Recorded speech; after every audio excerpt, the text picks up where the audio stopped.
one that you see on your left is the old bridge. At one time, that held two-way traffic until this one was built. So it was one lane going to the city and one lane going to Mount Pleasant. It's a very narrow bridge, and right now, over there, they do most of their dealings over on the other side and don't go to Charleston or vice versa because of this very tall bridge. We have a number of bridges that are drawbridges. Drawbridges are fine, but they can be a serious traffic tie-up. So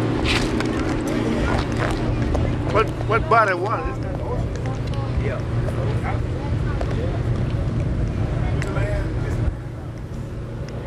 Here's the beach. Beach. My swimsuit. That time caught the shore. They just got to get it around, get the sun.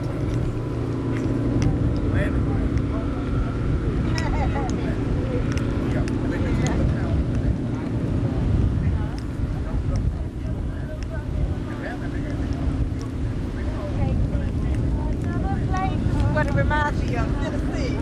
Oh, yeah. The big bell, a little syllable down. Oh, yeah, What do you do?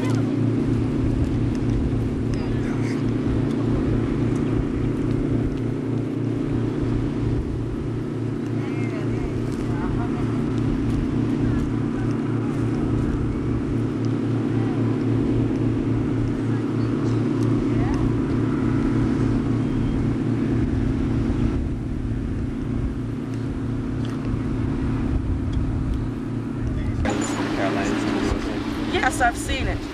Okay, I will mention it. Okay, all right. I sure come up with some words.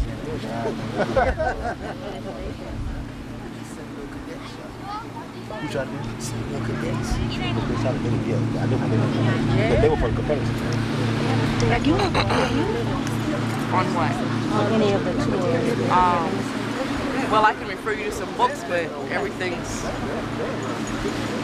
Everyone, this is Brother Michael, and he works for the National Park Service, and he's a ranger, ranger at Fort Moultrie, and over the new site, which is the site of Charles Pinckney, who was one of the signers of the Constitution, and he expressed an interest in wanting to meet us out here, and luckily he did come out at the time that we arrived. So being that this is his territory, I'm going to let him share the information with you concerning Fort Moultrie, and our basic reason for being here is to look at the pest houses that were built here, also called lazarettos.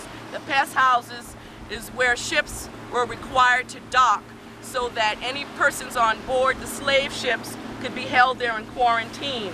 There were Africans who, some left Africa with diseases, some acquired diseases on the way over because of the very deplorable conditions, and there were sailors who got sick as well. So rather than to infect the rest of the population, and there were so many diseases going on anyway, malaria and yellow fever and smallpox, and there were flus going around. The Europeans were catching malaria very quickly because they couldn't deal with the mosquito bite. That's another reason the slave trade picked up. Africans were found to be more resistant to the mosquito bite in terms of catching malaria, so they were perfect as far as they were concerned for working on the plantations, as well as coming from a tropical climate. They were used to working in the hot sun. The Europeans came from a cold climate. So there were several pest houses on this island, and we're going to take a ride around the corner and take a closer look at the area where... Just behind you, beyond where those palmetto trees are standing there, was the original palmetto fort that was used to defend this area prior to the outbreak of the American Revolution. And there are several maps that she has in her possession. I have my possession over at our headquarters, Fort Moultrie, that reference the construction of 3 pest homes, the lazarettos, here on the Sullivan's Island area. And from a good guesstimate, as we said, and we talked about that earlier, we suspect in the general vicinity off to my left, perhaps we notice that white, red, and green home standing there would be somewhat of a contact area for the location of those pest homes. Now, let me backtrack. Since the time of 1776, until today, the seashore of Sullivan's Island has changed dramatically. In fact, where it presently stands now, 1992, was the configuration of Sullivan's Island at the outset of 1776. But we trees that where different ships came from. The predominant ones were Gambia, Antigua, St. Kitts, Angola, and Barbados. Not that many came here from the Caribbean, but a substantial proportion, a substantial amount, enough to impact the architecture here, the language here, the culinary tradition, and just in a number of other areas. The plantation, the success of the plantation system in Barbados is what encouraged people to decide to have plantations here. I'm from Barbados instead. Oh, well, I hope I did you justice. Oh, yes. Well, good. And we shouldn't forget that the so-called seasoning always took place in the Caribbean before they came to the United States. Some. But mostly in North Carolina you find tobacco, produce, tomatoes, okra. on the John's Island, I went to crop. We have a tea plantation here, which is said to be the only one in America. I've heard a lot of people say We'll have to discuss that later. But if I don't address it, please remind me. Briefly, because we need to move on. I have a question. This is Fort Sumter in the middle of the ocean. This is the Atlantic Ocean. This is Fort Sumter that's straight ahead of us. This is where it said that the first shot of the Civil War was fired April 12, 1861. I see your hand. I had a question about why is it called an island when it's attached to land? It's separate, It's attached by the bridge we cross. right? But it is separate, okay. right? Take away the bridge, swim or boat. Right. Fort Sumter originally was 3 stories taller, but from being on the siege for so long was battered down to that size. That size.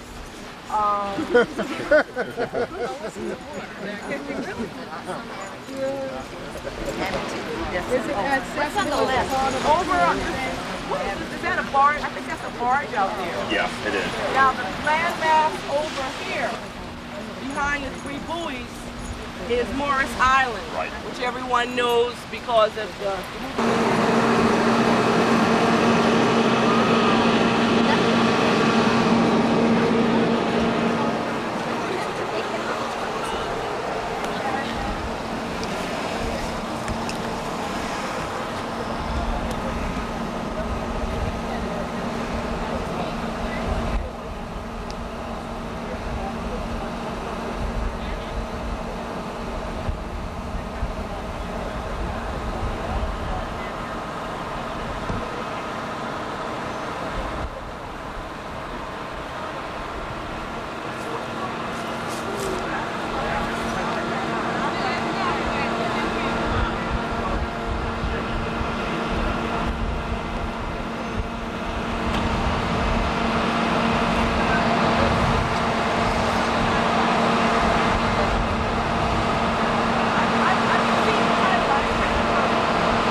Plantation. This is one of many slave quarters used to house slaves.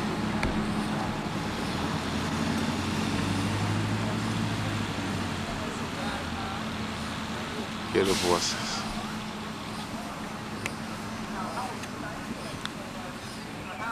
Hear the screams. Hear the pain, taste the tears.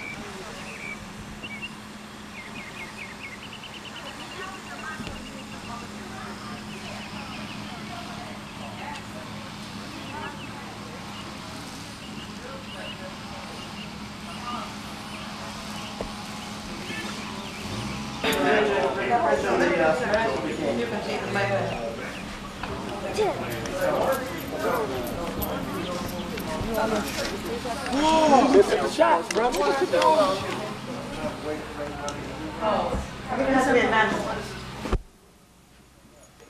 He coming up out of this joint, man.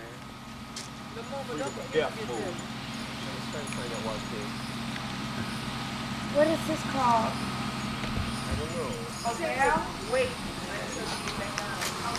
Never again. Never again. Never forget. Never forget the African Holocaust.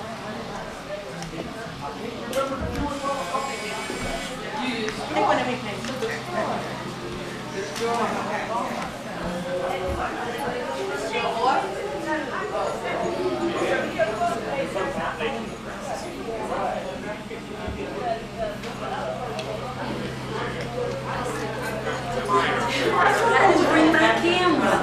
We don't have these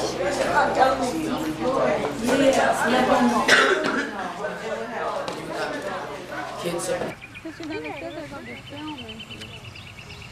I mean, not the day after now, but...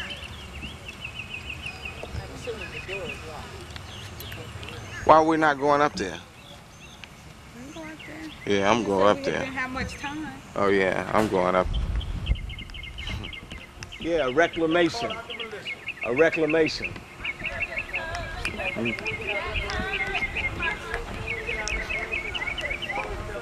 Antebellum period.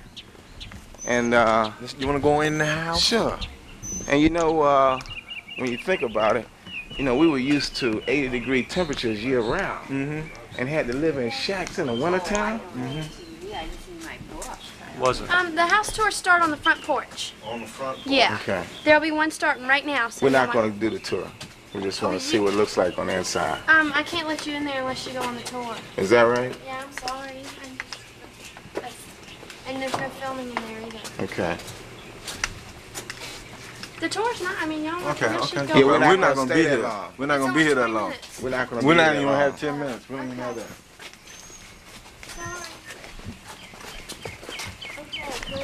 We figured that they were back there. I don't think they put them out of view.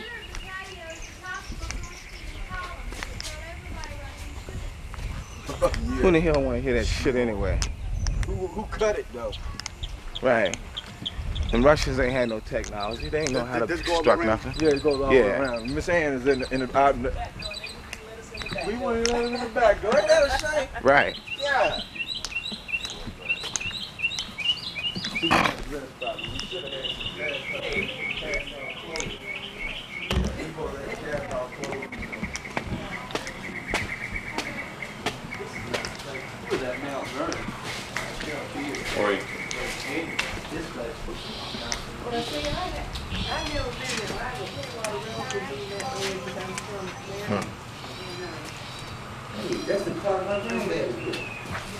Probably. A great. He paid for it. Yeah, Greg ain't paid for that. Yeah. Built the whole house, in fact. Free labor, free ingenuity. They want to talk about some damn Russian print. Right. What about the African print? Yeah, so they're just imagining. Oh, the Negro, the slaves running back to the slave quarters, you know. Oh, my granddaddy, I know how you felt. No, I think instead they realized that, you know, we're new Africans, man. We're free Africans. You know, we've reclaimed our history and heritage. We don't see ourselves as former slaves. You know. Well, they say you got to do the tour thing. You can't go in unless you're doing the tour thing. They want to give you their version of history. Yeah. They want to give you their version. They don't want you to go in really, and see is for she your talking own about, self. well, you can't go, this is crime. I mean, really, we own this thing. Yeah, what's this Russian thing you were talking about? She was talking about some damn Russian print. Columns. Bringing some columns in here. Right, they know that's African technology, or they may not know it. They may not know it. You know, they've been fed so many lies. What about the African kings and queens you had locked up on your damn plantation?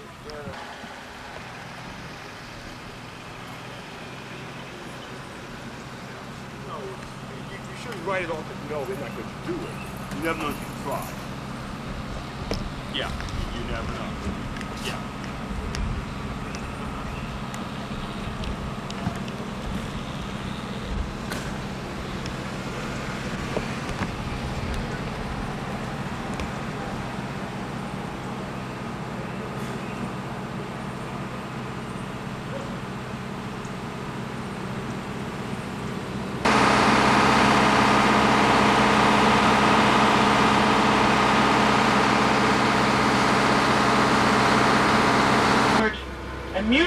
for slaves coming down there. Now that's an interesting point because it would make you think that the Spanish were humanitarian or benevolent or whatever and wanted to help the slaves out. But we all know that slavery was not ended during the Civil War to help the slaves. It was to cripple the South, that to hurt the English. But for whatever reason, that is something I needed to address.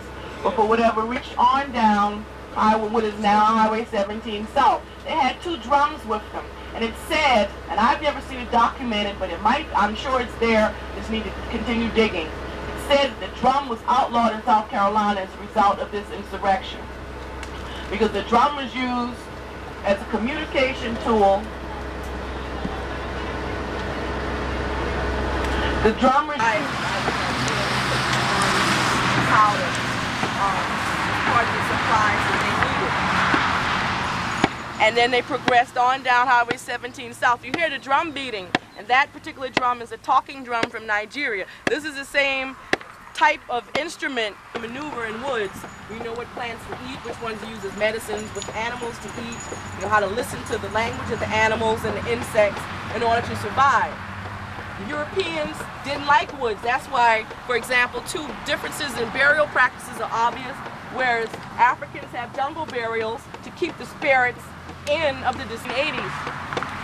That a heavy rain came and pushed all of the foliage that had overgrown in this area and mud and everything down into this cavity, and this whole situation was discovered. It was researched and documented as the site of the Stoner River Slave Rebellion. So this is serious ground that we're standing on right now. Also, it said that this was a Ku Klux Klan meeting place at one point earlier this century. So it was very much a farce for this to have been their gathering ground on such a serious site in our history. You know, where we took our concept of not wanting to be enslaved and put it into motion by doing something when those Africans went down south to Florida. And when those decided that they would utilize, recycle this area and utilize it as their hot, meet their step into the next world through throwing themselves to the sea, because they didn't want to come in. They didn't want to be snatched from their homeland, and they didn't want to be taken to a place where they had no idea where they were going, being separated from their families and their culture. They didn't want to be from one type of society and then reduced to another. So they chose to meet the sea and meet their death peacefully rather than have to deal with that. Remember, those many souls that were thrown to the sea, those who fought the Sycamore Boys were considered not well enough to continue. What we thought was not going to survive 6 years. They were considered to have been too not worthy enough to make enough money. Then they were just thrown overboard to make room for the rest. So I'd like to pause a minute and remember all of the souls of those persons who came before us, who struggled and paved the way so that we can come and continue to struggle. For just my people and me, and I was warmed by that sun in the land of the free. The need for free labor made me a slave. The world forgot all that to it I gave. They dumped black men and women into a slave ship hold and sailed away from the sun to the new world's cold. Don't think we took it kindly, for we did not. No, we left our own brand of forget-me-not. The truth about the slave trade remains yet untold, of warriors battling brave and bold, of black men and women arriving across a wild sea and pledging openly that they would always be free. Brother and sister Africans, there are a number of us here, a number that they were doomed to a life of slavery. But I ask you, would you live as slaves or die as free men? Die, die, die. There's the mighty sea beckoning to us. Let us march into the sea, and beyond it lies Mother Africa. And the people of the world will know that Africans love their freedom so much that they will die for that freedom. Let us march. Let us march. March. March toward freedom. What can the sea do to us? Kill us? We've died before. We'll die again. March, brother. March, sister. Mother. Brother. March. March into the sea.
Sisters and brothers, this begins the working. And I just want to make sure that we understand that the concept of reparations for African Americans is not novel, nor is the demand for such compensation new. The concept did not originate with our great Queen Mother Moore, who has graced us with her presence at this conference, who has kept this issue alive all of her life. It did not start with the Honorable Elijah Muhammad, who consistently demanded that the United States government exempt black people from all taxation as long as we are deprived of equal justice. It did not begin with the Black Panther. From 1964, which I will dispense with, No, I'm Not an American speech, and then On Our Own Land speech, 1964. All right. Okay. All right. So then, let's get down to what we can really have a discussion about. During at least the contribution I think would come from the groups that I've been functioning with. Our grand vision of the future. The seed of our salvation and survival as a people facing war and genocide is without doubt our leadership. What is our grand vision of the future? What do we want for generations of unborn African children? And we plan for the year 2090. Are we ready to struggle for a United States of Africa by the year 2020, which will be the 100th anniversary of the Universal Negro Improvement Association meeting in Madison Square Garden, 25,000 attending, the unfurling of the red, black, and green, the anthem given to us, and many delegates from all over the world that met for 31 days from August 1st to August 31st. 2020 is the year. If you take your vitamin pills and do your exercise, brothers and sisters, we might all see each other for the great day of the United States of Africa. Then last of all, I would speak of the African principle. Sister Aziz, Godwin, Vince Godwin, and Sister Ajwa Atoa, and all of those who helped put this wonderful conference together. And I think we should all give them a round of applause. Of course, give honor to Queen Mother, who is, without her, we all wouldn't be here today. I think that we should give her a round of applause again. We should understand, most of us in this movement say that Malcolm is the father of this movement. If Malcolm is the father of this movement, Queen Mother is clearly the mother of the movement. No father. Because you have to understand, a lot of things we talked about, Queen Mother told them to Malcolm. Right. All right. Give her another one.